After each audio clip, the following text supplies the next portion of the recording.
शुभ सकाळ. झाला का चहा पाणी? बघा आमचा चहा चाललाय. तुमचा झाला का? झाला असेल तर सांगा. चहा करते. आता साखर महाग झालेली.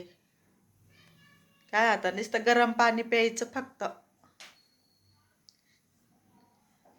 गरम पाणी प्यायचं आणि थोडी साखर खायची आणि झाला चहा म्हणायचं. बस तेवढ्यातच भागून घ्यायचं. मग काय करणार?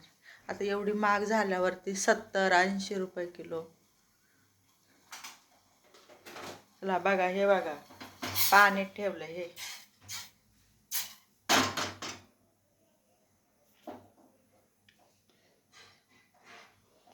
फॉलो लाईक करा जा. माझं नवीन चॅनल आहे.